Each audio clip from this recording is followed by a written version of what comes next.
Yes, hi, good evening. Council, I'm sorry, Council. Second presentation, RPF. Yes, presentation RFP for entity-wide risk assessment. Okay, thank you. Ms. Helena, go right ahead. Thank you. Good evening, Mayor, City Council. Helena Alves, Financial Services Director. So the agenda item is to review the scope and timeline for a request for proposals on an entity-wide risk assessment. As you may recall, last September, Joel Knob with MSL CPA firm did a presentation to Council on the topic of forensic and other government engagements. Based on the presentation, Council directed staff to prepare a request for proposal for the purpose of engaging a qualified firm to prepare an entity-wide risk assessment of the City of Palm Coast. This is a summary of potential outcomes expected for the city. On our next slide, we will review the scope in detail and incorporate any of your requested changes. So potential outcomes would be improved decision-making by understanding full risk profile, enhanced risk management practices by proactively addressing potential risks, more informed planning and mitigation strategies to safeguard assets, potential for improved compliance of various regulations, and evaluation or estimate of potential risk impacts on the municipality and residents. So here's the scope of services as it's currently included in your RFP, and we will go in these one by one and take any feedback on any changes. So the first, of course, is to conduct an initial entity-wide risk assessment.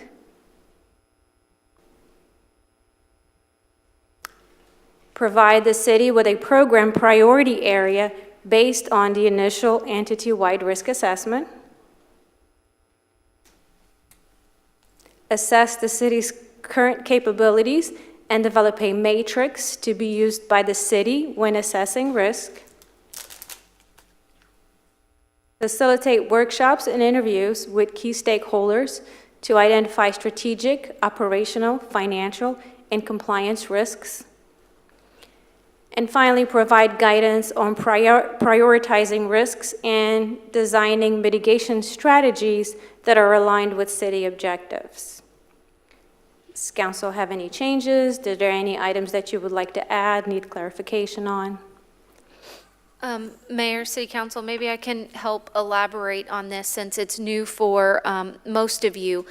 If you recall, there was public comment about doing a forensic audit, and then previous city council gave direction to give an education presentation on what a forensic audit entails, and that presentation was done by a consultant, MSL, that previous city council selected. From that discussion, city council asked us to draft an RFP, which is provided for you today, on an entity-wide risk assessment. And so that is what Helena is seeking direction on, is the draft scope that is in your agenda packet, and any refinements that you are looking for so that we're making sure that we're accomplishing your outcomes in this process. Thank you, ma'am. Helena, have you ballparked this on how much it would cost us to have this done? No, I do not have a number. However, when MSL was here presenting to council, they had an estimate between $15,000 to $50,000, but I will verify that. Hold on one second. This is for the risk assessment, not to, yes, 15 to 45,000 was their example fees based on example request. Entity-wide risk assessment was tagged at 15 to 45,000. Depending on the scope of what you wanted to examine? I'm assuming depending on the size of the city, the number of departments, I would think that they would have to interview department by department, right? So that might be why they're going from 15 to 45. They might also come to the city and, have a totally different estimate. All right, thank you, ma'am. We're not under any commitment, just putting that out there, are we? It was just an RFP trying to get bids on who could do it and what services they provide? That is correct. This is Okay, just a so- request for proposals. Okay, so we are not, we are not budgeting anything right now for this. And it's currently not budgeted. It's not Okay. budgeted. Have to select anybody. Yeah, Right. well, this is just giving us options. Now, before I stopped working for the federal government, that's all I did was risk assessments, vulnerability, criticality, and stuff like that. And it depends on how far you get into it. I think our biggest one would be financial. Not so much, we are pretty much know the criticality of our systems, water, electricity, and all those things. Any comments? Do you want consensus from the council to go forward with the RFP to get us some pricing on, what we could possibly do in the future? So I just have a couple comments. So when we discussed this last year, we talked about doing this to look for ways to be more efficient as an organization. And I see on, as a part of this RFP, which is page 4, it's slide 82. If you look in the introduction, the project overview and objectives, it says, the city of Palm Coast is soliciting proposals for an entity-wide risk assessment with the purpose of establishing a matrix framework for proactive risk identification, management, operational efficiency, and providing a comprehensive evaluation of potential risks. But then when you look in the scope of services, that operational efficiency is not mentioned anywhere. So I would like to make it very clear that in the scope of services, we want to look at opportunities for more operational efficiencies, specifically in our bigger departments like utility and stormwater. Because I don't know if we were to do an organizational-wide, operational efficiency evaluation, I feel like that cost would be very high. Now, we could see what the RFP comes in at and then scale back. It's always easier to take away than it is to add, right? So I leave that up to what you all think about that. But I would specifically look for more efficiencies in utility and stormwater because they're so large. And those are some of our, I think, higher ticket items in our budget. So that's the only thing that I would like to see in the scope of services.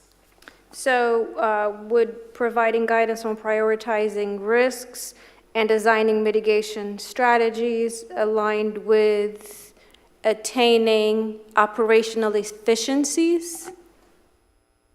System optimization, efficiency, yes. Right, And I don't know why we aligned just with- wouldn't add a sixth one, because You want to add a whole, yeah, that's fine. Currently, city manager, who on the city staff is responsible for risk assessment? It seems like that would be operations and planning, so that our operations is planning. That's the subgroup, I guess. Does anyone have any risk assessment certifications? I have a hell of a lot through the federal government. I would have to get back to you on the details of staffing's exact certifications, right? But I can tell you that there's many facets of risk assessment. City Council approved utility to do a risk and resiliency assessment for utility and our future infrastructure. But your auditor also conducts a preliminary risk assessment whenever he conducts the audit and tells us where we're vulnerable or where there's areas that we need to improve. So it's really a case by case on what you're looking to achieve as an outcome. Okay. A financial reporting perspective, talking about finance, not necessarily the departments that you mentioned, we are required to have internal controls that mitigate risk, right? And part of the external auditor that, your contracted external auditors do is provide, an opinion that the internal controls are functioning as intended, Yes. right? For improvement. Sorry, So with I think it might be suggestions for department by improvement. department, I guess is my point. And I would say this, I think, I've had so many people come to me that live in this city. We could put out the RFP and get bids on it, but we could put together a risk assessment team of concerned citizens. Really, we could. I know plenty of people in this community that was their specialty when they were professionals, was risk assessment and analyzing business practices and stuff like that. So we're not pigeonholing any price here. This is just putting it out. And someone, if they do come, they'd have to present, right, Helena? And tell us this is what we're going to do. This is the services we can provide you as far as risk assessment for your organization. Okay, Correct. so to respond to that, due to the nature of the RFP, City Council would be the evaluation committee, just like you are for the external audit, that's coming up for RFP also, and just like council was for the educational presentation. So I think we've allowed in the RFP documents, I'll verify, for oral presentations if you so desire from the proposers, or you could just evaluate based on the written proposals. It's at your pleasure. We can. And just as a point of clarification, Vice Mayor, so I heard you say you're searching for 2 quotes, one for a comprehensive citywide service, but then also a specific quote for looking at just utility and stormwater. No, I'm not necessarily asking for 2 separate quotes. What I'm saying is, I think that we get the RFP for citywide, but, Include. excuse me, there's a potential, to parse it down if the cost is too high. Do you want them to break that down in the RFP proposal, is what I'm saying? I look to procurement for that, whatever you all think is best. We typically find that if you're going to evaluate the same company, you need to have them provide services on the same thing no matter what. So if one group gave one for entity-wide, but another group said, here's an entity-wide, but then here's also per department proposal, but the other group that put in a proposal didn't do that, it's hard to evaluate them across the board. So you want to be a little bit more specific if that's how you're going to evaluate them. I thought you just wanted to add. What Ms. Johnson is trying to avoid is getting like a big protest or something like that, so. No, but if we're asking for the same RFP from everybody, I don't know how that would happen. So I Maybe just clarification, then. It seems like you want a general thing, but maybe with a concentration on utilities? Is that what I'm hearing? let's just keep it general. Okay. Keep it general. Want to make sure Yeah, we're yeah. meeting the expectation. Yeah, just keep it general, that's fine. And you wanted to add in there about efficiency, how to improve processes. Correct, which I think Helena got. Yeah, it was Yes. just a matter of, So are we we'll add going a to? separate bullet, right, that will say provide guidance on operational efficiencies that could be created by implementing the steps in the risk assessment matrix, something to that nature. And break out some The old step. manuals. Goodness gracious. Okay, are we clear? You got the guidance you need, city manager? We're good. Yes, Good, Helena? yes, sir. Anything else?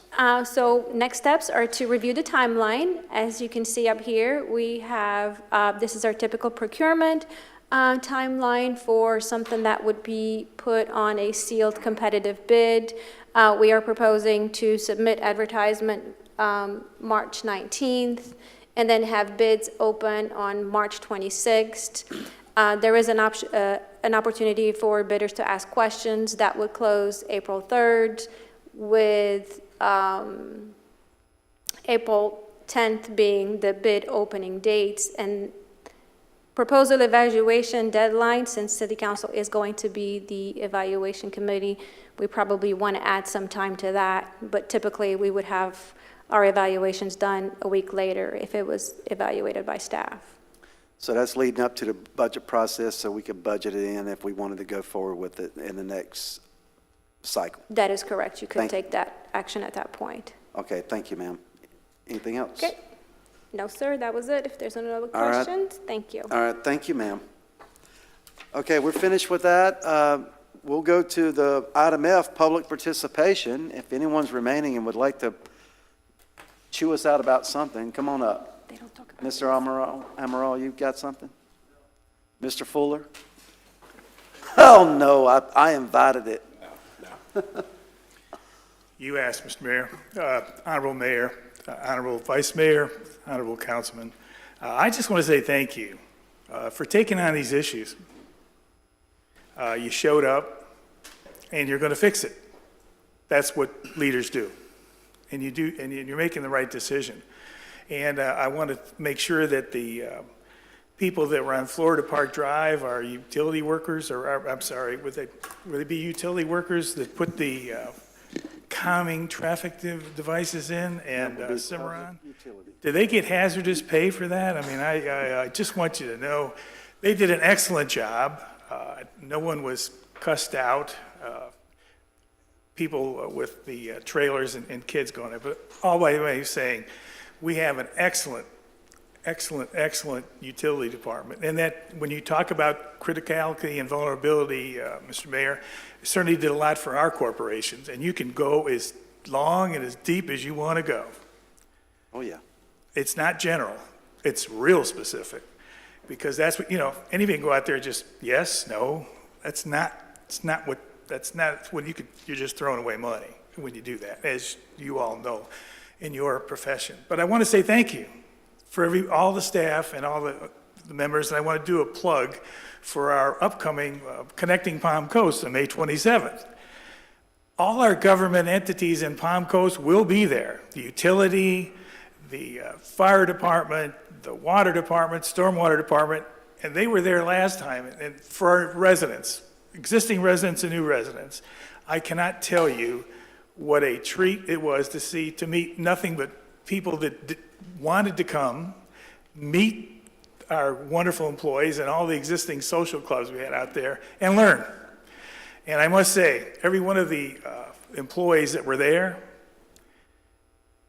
they were just smiling and, look, we kept them till 8:30 at night. And I know they started at 7 in the morning, because my bride tells me they started at 7 o'clock in the morning. And they were engaging, and we're going to do this, and I thank you, Mayor, for your support, Vice Mayor for your support, and City Council for your support. We need this, because, the more you know about the community, the better educated you are, and a lie travels instantaneously, and the truth, it takes forever. So I want to thank you for support. Again, May 7th, you'll see this in a publication forthcoming, but thank you very much, and happy Valentine's Day again. Thank you. Thank you, sir. Anyone else? I tempted fate, I'm telling you. Yes, sir. Only because you mentioned me by name. I do applaud you guys for doing this assessment. It is something that the city has been asking for different levels. I asked for about 2 years ago, but it was more of a systems and processes error. We are 25 years in as a city. I have seen and we've run across different issues that have, been nothing more than a process issue that was kind of handed down, because I remember when we started back at, what was the old library with maybe 30 or 40 people as a city staff. And now I believe we're over 600. So we've grown exponentially. And I think some of it was, well, this is how we've done it. And this is how we've done it. And then 25 years later, that got filtered down to, I don't know, this is just how we do it. So if possible, if it would be a system and process analysis of some of the departments. I know we've had different applications, building department having too much of a surplus, water department charging wrong fees,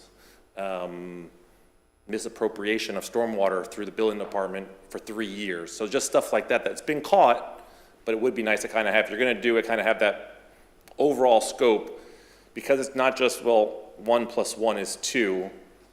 It's more like, $1 here is actually supposed to be broken down to 25 cents goes here, 35 cents goes there, and so on and so forth. And I think it would be good to have that kind of covered up.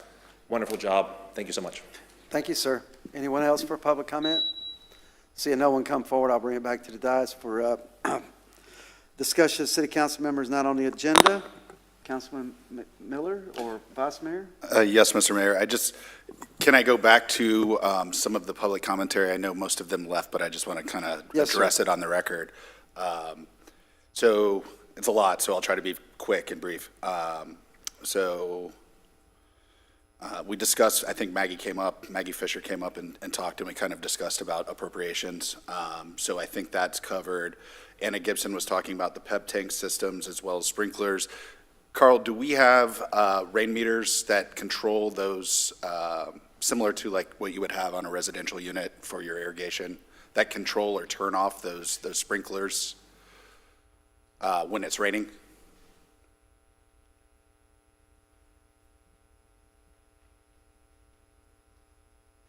I want to say most of our systems do. I think there may be some that don't. Reclaim, we're typically looking for ways to, that's when it rains, we have surplus reclaim. So sometimes we run it because we're trying to find places to get rid of the reclaim water we have, because we have too much. So even if we had a rain sensor, we may be running that reclaim irrigation. Gotcha. Thanks for that clarification. Thanks, Charles. I think you've brought that up before. And then there was a reference to Nashville and their impact fees, and I'm not sure if that's apples to apples because it's different state laws. Spillovers, do we have a notification system for that? Yes, Okay. So you would only get that if it's your area? Is correct. that correct?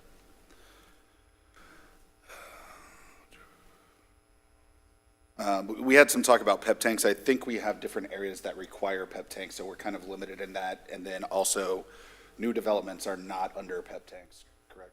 Correct, yes. It's just how ITT master planned the system, that there are some PEP areas and others are on gravity sewers, but any new development is not PEP tank. So we don't really have any leeway there to change the way that works, No, sir. right?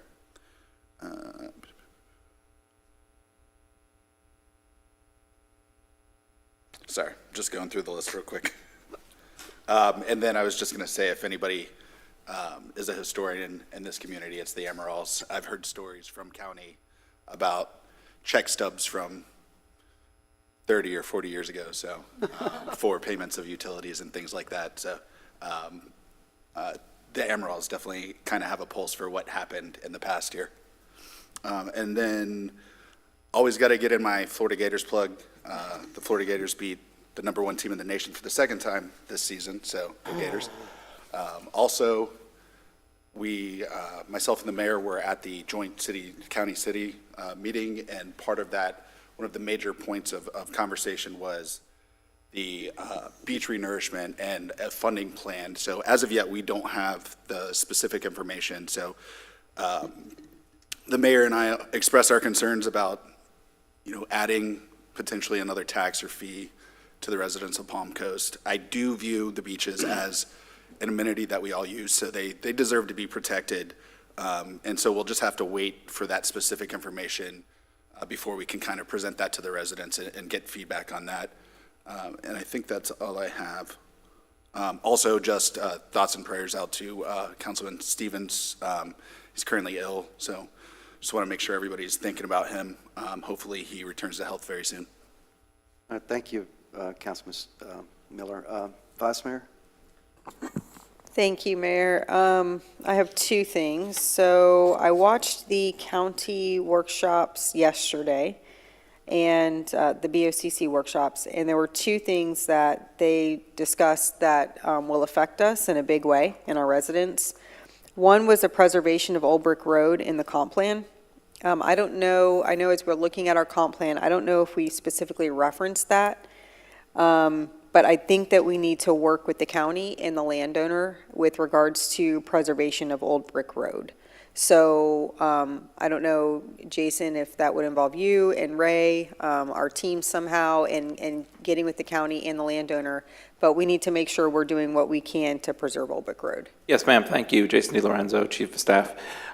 We actually brokered a meeting between the two so they could discuss it, and there was conversations around what's already protected in the National Registry, what they were looking to protect. It was a very good conversation, and I think they'll get back together to work through those items. Okay, can we continue to stay updated on that, please? Sure. Thank you. And then the other thing is the airport. So the county is considering the overlay ordinance. And I'm sorry, when I watched the presentation yesterday on this, I think that to say that it was ambiguous with regards to how this is going to affect our residents is an understatement. We really need a breakdown of how this potential ordinance is going to affect our residents around the airport. I would like to see a list of addresses that are in any of those overlays. So there's different overlays. There's contours, there's actual noise, there's all kinds of, if you watched it, it was like a shapeshifter. It's like circles here and cones there. But it's confusing to our residents. They don't know how this is going to affect them, and I think that's really unfair.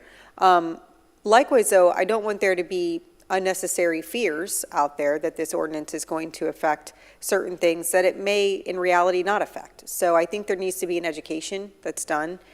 Whether the county, and this is on a tight timeline because the county's first read of this is, I think, the first Monday in March.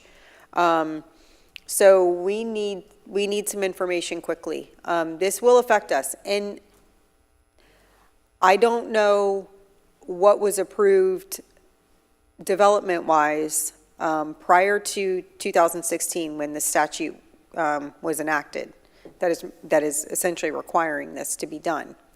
But if there was certain development that was approved when it shouldn't have been, we need to know that because that could affect us in a lot of ways. I don't know the answers to those questions. So I look to you, legal counsel, I look to you, Jason, and I look to the county.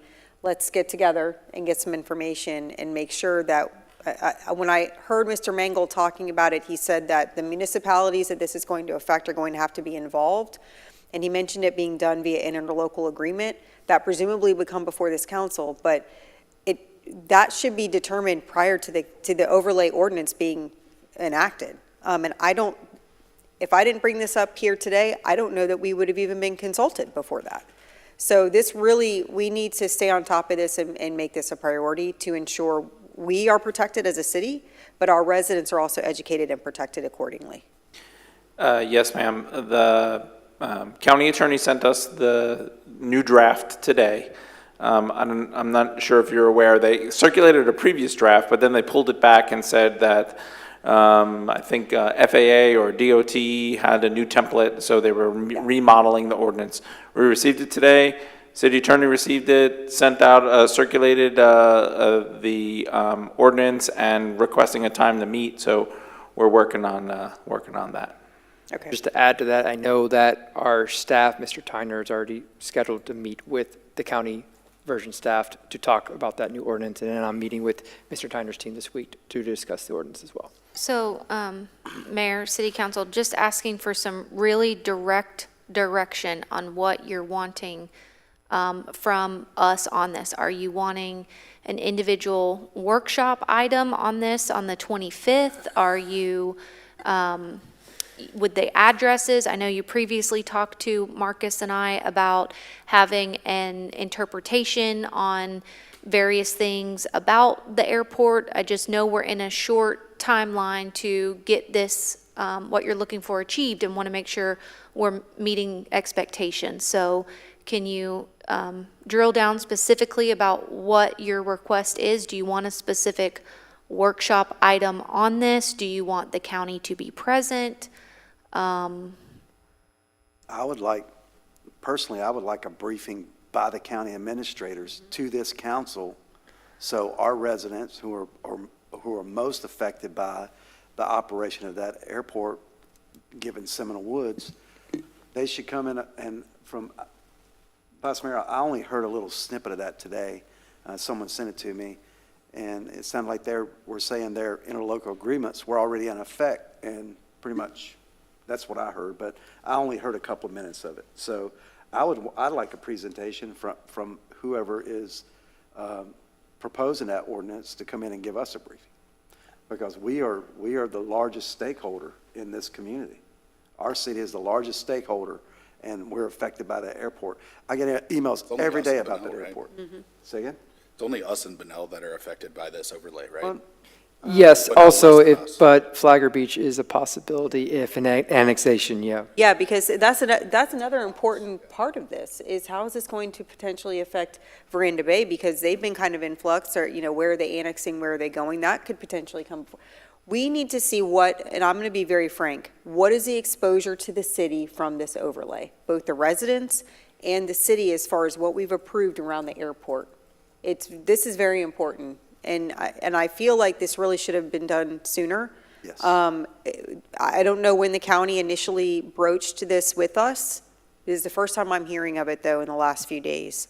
So I feel like we're kind of under the gun now, which I hate that feeling, and this is really important. So I agree with you. I think the county needs to come and present, Mayor, but I also want to know not to throw this term around again, but what's the risk assessment? Yeah, I mean, what's our exposure here? So just to confirm, Councilmember Miller mentioned the beach management plan. So the county has asked to be on your agenda to present the beach management plan on February the 25th. So the county administrator, deputy county administrator will already be here. I can request for them to also present on this airport overlay ordinance so that it gives you some more information.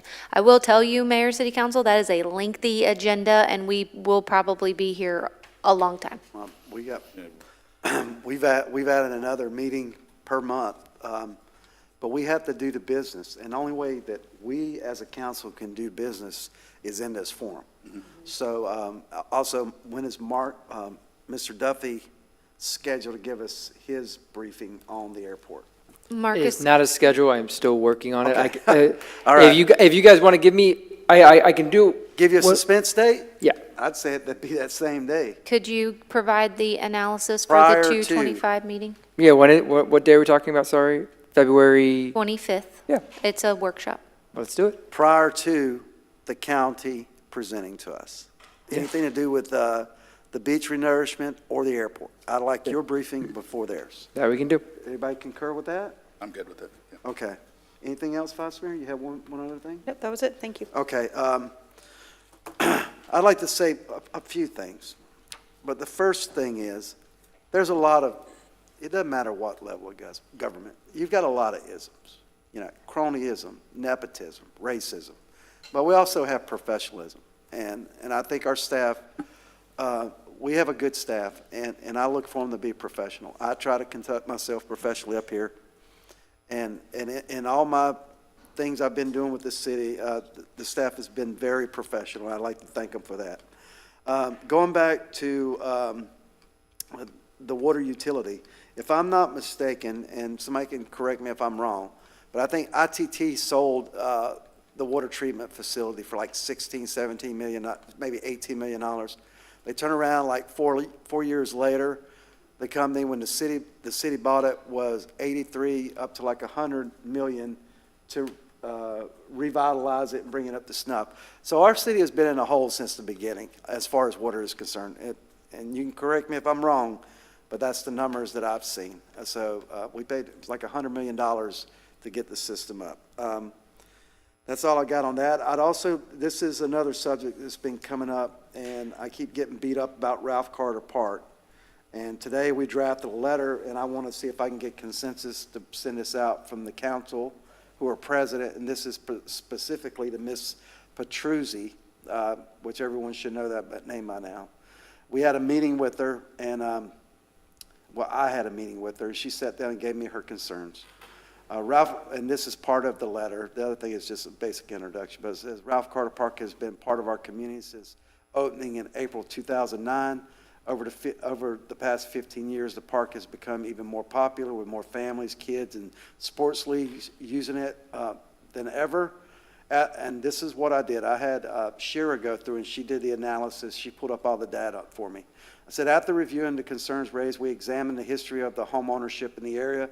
Out of the 117 properties near the park, 91 were purchased after the park opening, meaning 80% of the residents moving in knowing the park's lighting situation the lights were already in place.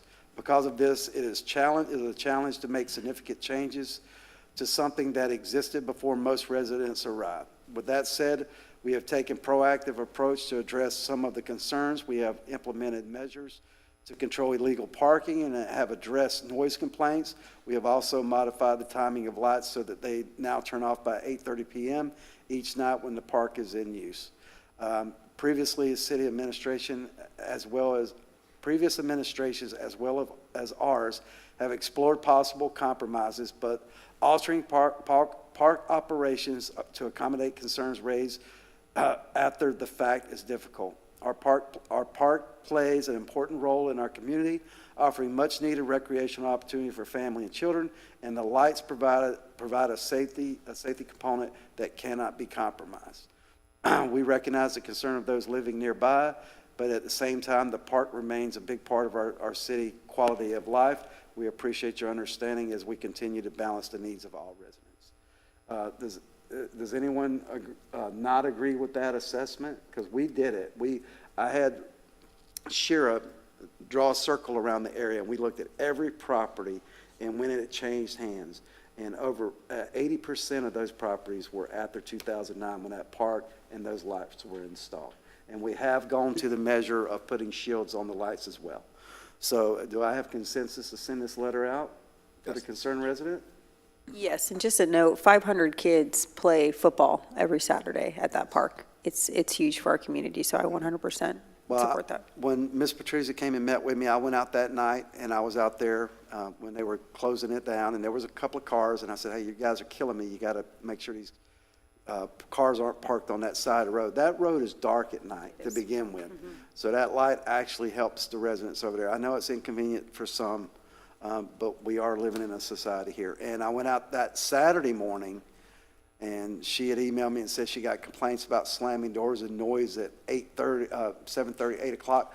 I was there at 8 o'clock, and there was no noise, and there were no car doors slamming. Matter of fact, there was someone from the city out there to repair a sprinkler head that had sprung, that had been broken. So I didn't see it, I didn't observe it, and I'm sure I didn't telegraph me coming out there. So I think the park is what it is, and we're not going to alter that right now at this time.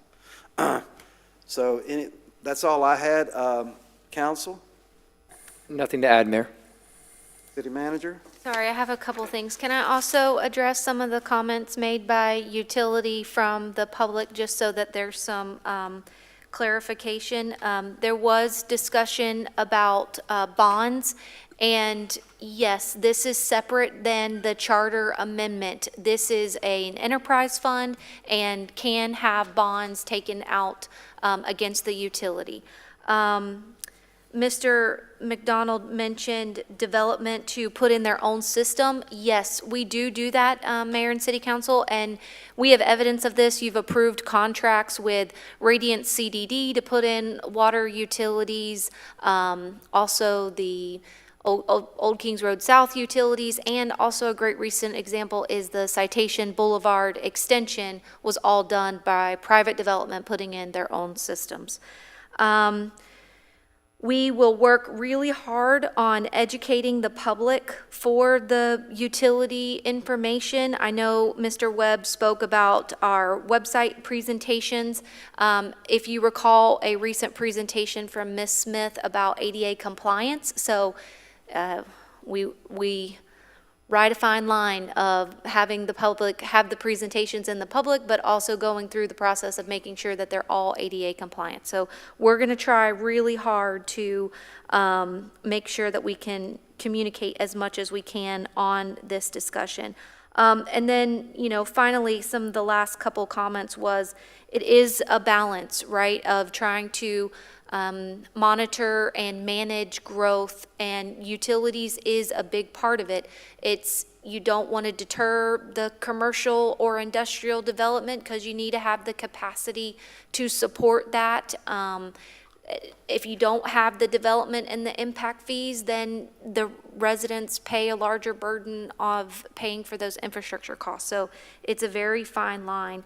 And then finally, there's some environmental concerns regarding septic tanks, and a lot of that is regulatory in nature, and agencies are moving away from that type of development. It's why we have the project with the county on the A1A septic to sewer project.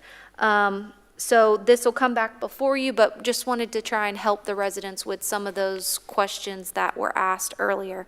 And then finally, Mayor and City Council, I provided you a document this evening to discuss for our legislative priorities, and asked Mr. DiLorenzo to come up and show it on the screen. We've worked with our lobbyist and also have spoken to Representative Greco and Senator Leek on our appropriations asks, and we're being tasked with reevaluating our list on highest priority based off of the state's goals and funding strategies. So what we've compiled is a re-ranking, if you will, of those priorities into two different buckets. The yellow would be our highest priority projects to ask for straight, direct appropriations as it relates to water and reducing the risk of flood for stormwater projects. And that is adding an EQ tank for our wastewater collection system, and then 2, reduce the risk of flood projects, the Seminole Woods Dry Lake Weir, and also the Woodlands Community Stormwater Capacity Project design and permitting. And then in blue, which is another bucket, we were also made aware that the state has created a committee to review all past veto projects and reevaluate them, re-lobby for them. Jason can help me out here. But keep them on our list as a potential funding source in a different capacity. And so we looked at wastewater treatment facility 1. We know that this one was vetoed last year and we need help in this area. Also, there's been discussions about the YMCA. And then I reference Historic Fire Station 22. It wasn't vetoed because there wasn't a bill that was ever submitted. So we had that on there, but it wasn't technically vetoed. And I'll defer to you, Jason, because you've talked to the Southern group more. Yes. Thank you. Yeah. Just to clarify, we submitted a bill. It just was not, it wasn't, it didn't make it into the budget for the fire station. Yeah. So we're actively working with the Southern group to address our vetoed projects for last year. We provided them for a list and tasked them with lobbying for those projects. I believe Representative Greco is in one of those committees, which should be helpful, particularly since I believe he's got some understanding of those projects as well from when we met with him in person. I think most of you have heard publicly and maybe privately as well that the legislature intends to not fund member projects at the same rate that they did since COVID, perhaps as much as a 2/3 reduction in that amount of funding. I think last year was about $1.5 billion, and they may be trying to keep it to about $500 to $600 million. So when we got ready to submit our House forms, Representative Greco's office, had a conversation with our lobbyist in Tallahassee and said, your request here is really high, even though we have a very strong match for it, it's very high. And I mean, it was, about 10%, almost 10% or maybe 8% of the total member projects bucket that they were working within, and we were asked to try to modify that to something that they could seriously work for us, because it didn't feel like that large number would, it would fall flat because of how large it was. So that's why we've kind of changed some of the numbers here, particularly on the big projects, and then we're looking for guidance on how the city manager has ranked these projects. One other thing that the city manager and I discussed a little bit today was the final two, the last two. They're really big numbers. The Maintenance Operations Center and the funding for Old Kings Road Phase 3. When I was here to present legislative priorities, we had a pretty good conversation around Old Kings Road Phase 3 with the understanding that the trips are fine. We have a good level of service there, particularly after Phase 2 construction is complete. Remember, I think I asked you to leave it on the list because of just economy of being able to package the projects together and save some money. But this is still a TPO priority, and I think if we didn't submit that one this year, I wouldn't worry about it too much now that we have a little bit more guidance. And then for the Maintenance Operations Center, I know we really need this funding to make this project come alive, but I will just remind you that Speaker Renner he would not fund this project either. He would not submit a bill for this project the 2 years that we requested it. And again, with the funds, the potential funds we're looking at, these are two really big projects that maybe we should drop off the list. So just a question, when you're talking about Speaker Renner, you're saying this is when he was redlining projects before it even was taken to committee? Yes. Yeah, and you'll remember I explained the process before, that we would prepare the list, make the list of legislative priorities, meet with the representative in the district, and we did all those things just like normal with Representative Greco as well. But Speaker Renner would say yes, no, yes, no, yes, no. And he would tell us which ones he was willing to support from the beginning. And in our meeting with Representative Greco, we didn't quite get there. I think that's kind of where we're getting now. And Mayor and City Council, we did do some research on, what did it look like for Palm Coast asks prior to COVID? And it was also a different philosophy or a different style. We asked for legislative policy help, not direct project support. So prior to Speaker Renner being the speaker, we did not have actual project-specific appropriations. I have no problem with what the city manager has presented, any of you. No. I would say at least it gives us a little bit of optimism with them reconsidering those ones in the blue in committee. That would lead me to believe that they understand that water is an issue within the state, not just here. Jacksonville's battling with rate increase, because I listen to 104.5. They're also dealing with raising trash rates. And so it's a statewide issue. It's not a Palm Coast specific issue. And I'm just thankful that they're reconsidering those in committee.